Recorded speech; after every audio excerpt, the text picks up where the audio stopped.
प्लासी का युद्ध, जिसके परिणाम स्वरूप भारत में अंग्रेजों की शक्ति और प्रबल हो गई, जिसने भारत के स्वरूप को ही बदल दिया और एक ऐसे अंग्रेजी शासन का उदय हुआ जिसने भारत पर तकरीबन 200 साल तक राज किया और उस दौरान भारत से काफ़ी धन संपदा को लूट कर ले गए, जिसका अंदाज़ा लगाना काफ़ी मुश्किल है।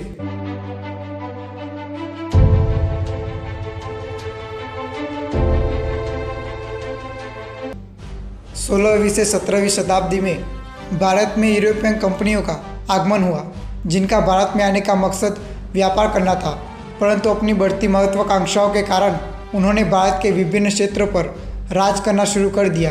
सन 1707 में औरंगजेब की मृत्यु के बाद मुगल साम्राज्य की नींव कमज़ोर पड़ रही थी, जिसका फ़ायदा उठाकर 10 सालों के भीतर ही मुर्शिद कुली खां ने बंगाल प्रांत को मुगल साम्राज्य से मुक्त कर वहाँ का नवाब बन गया। फिर उसी साल मुर्शिद कुली खां ने मुर्शिदाबाद को अपनी राजधानी बनाई। मुर्शिद कुली खां की मृत्यु के बाद शुजाउद्दीन, उसके बाद सरफराज बंगाल का नवाब बना। उसी दौरान बिहार के नायब निज़ाम अली वर्दी खां, जो एक महत्वाकांक्षी व्यक्ति था, उसने अपनी शक्ति बढ़ा ली। फिर उसने बंगाल के तत्कालीन नवाब सरफराज खां को युद्ध में हराकर खुद बंगाल प्रांत का नवाब बन गया। 9 अप्रैल को अली वर्दी खां की मृत्यु हो गई। उसकी अपनी कोई संतान नहीं थी, इसलिए अपनी सबसे छोटी बेटी के पुत्र सिराजुद्दौला अगला नवाब बना। सिराजुद्दौला भले ही बंगाल का नवाब बन गया, पर उसे कई विरोधियों का सामना करना पड़ा, जिनमें से एक उनकी मौसी घसीटी बेगम थी। घसीटी बेगम का बेटा शौकतगंज, जो स्वयं पूर्णिया बिहार का शासक था, उसने अपने दीवान अमीन चंद और मित्र जगत सेठ के साथ सिराजुद्दौला को परास्त करने का सपना देखा, मगर सिराजुद्दौला पहले से ही सावधान हो चुका था। उसने सबसे पहले घसीटी बेगम को कैद किया और उसका सारा धन जब्त कर लिया। इससे शौकतगंज भयभीत हो गया और उसने सिराजुद्दौला के प्रति वफादार रहने का वचन दिया, पर बाद में सिराजुद्दौला ने उसे युद्ध में हराकर मार डाला। उसी दौरान अंग्रेज़ों और फ्रांसीसियों के बीच लड़ाई चलती थी। इसी वजह से अंग्रेज़ों और फ्रांसीसियों ने बंगाल में जगह जगह किलेबंदी करनी शुरू कर दी थी। इसी कारण सिराजुद्दौला काफ़ी चिंतित था। इसलिए सिराजुद्दौला ने अंग्रेज़ों और फ्रांसीसियों को तुरंत ही किलेबंदी रोकने का आदेश दिया। फ्रांसीसियों ने नवाब का आदेश मानते हुए तत्काल किलेबंदी का काम रोक दिया, परंतु अंग्रेज़ों ने नवाब के आदेश को ठुकराते हुए अपनी किलेबंदी जारी रखी। यह देख सिराजुद्दौला ने 1756 ईस्वी में अंग्रेज़ों की कासिम बाजार स्थित कोठी पर आक्रमण करके उसे अपने कब्जे में ले लिया। फिर 20 जून 1756 को कलकत्ता में हुगली नदी के निकट स्थित फोर्ट विलियम किले पर अपना अधिकार कर लिया।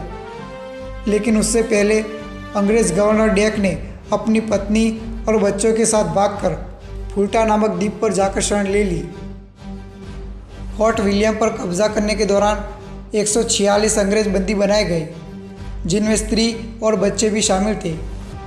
उन्हें नवाब सिराजुद्दौला के अधिकारियों द्वारा एक छोटे कमरे में बंद कर दिया गया, जिनमें अगली सुबह 23 लोग ही जीवित बचे। इस घटना को इतिहास में काली कोठरी की घटना के नाम से जाना जाता है। जब इस घटना की खबर मद्रास पहुंची तो अंग्रेज़ बहुत ही गुस्से में आ गए। वे सिराजुद्दौला से बदला लेना चाहते थे, इसीलिए रॉबर्ट क्लाइव तथा एडमिरल वॉटसन मद्रास से सेना लेकर बंगाल की तरफ बढ़े, जिन्होंने फिर से कलकत्ता पर अपना अधिकार कर लिया और सिराजुद्दौला को संधि करने पर मजबूर कर दिया, जिसे अलीनगर की संधि के नाम से जाना गया। इस संधि के फलस्वरूप अंग्रेज़ों को बंगाल में किलेबंदी करने की अनुमति प्राप्त हो गई, लेकिन अंग्रेज इस संधि से संतुष्ट नहीं थे। वे सिराजुद्दौला को गद्दी से हटाकर किसी वफादार नवाब को बिठाना चाहते थे, जो उनके कहे अनुसार काम करे और उनके काम में रोड़े न डाले। इसीलिए नवाब सिराजुद्दौला के सेनापति मीर जाफ़र को बंगाल का नवाब बनाने का लालच देकर अपनी तरफ कर लिया और मीर जाफ़र सिराजुद्दौला से विश्वासघात करने को तैयार हो गया।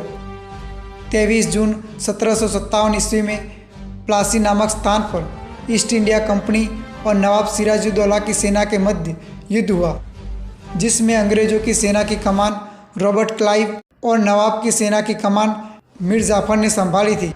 इस युद्ध में मीर जाफ़र के विश्वासघात के कारण नवाब की सेना हार गई और सिराजुद्दौला को बंदी बनाकर मार दिया गया। प्लासी के युद्ध में अंग्रेजों की जीत के फलस्वरूप एवं अंग्रेजों द्वारा मीर जाफर से किए गए वादे के अनुसार मीर जाफर को बंगाल का अगला नवाब बनाया गया।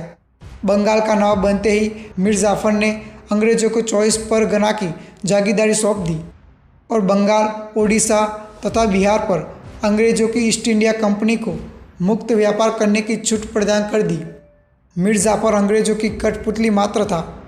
अंग्रेज जो चाहते वह उससे करवाते थे। तो इस युद्ध के परिणाम स्वरूप अंग्रेजों को बंगाल से काफ़ी धन मिला, जिसकी सहायता से अंग्रेजों ने अपनी सैन्य शक्ति बहुत अधिक बढ़ा ली।